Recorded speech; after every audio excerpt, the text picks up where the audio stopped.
di la encourager si liggéey bi ngay liggéey parce que tamit métti na xam nga ak yàlla lu mu la bindee xam nga ngay wax di bége am na ñoo xam dinañ la comprendre am na ñoo xam ne la comprendre mais li ma la mën a ñaan mooy muñ parce que àdduna moom boo muñee yàlla day ànd ak yow yàlla kuy muñ lay àndal ak koo xam ne am na savoir vivre ak koo xam ne day déglu doomu aadama parce que nit rek lu mën a doon lu dul nit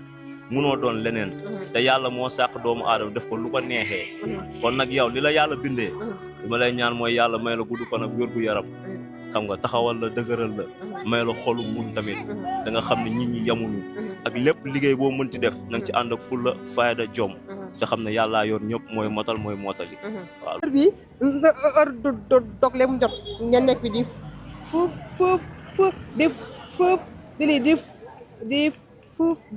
di football. waaw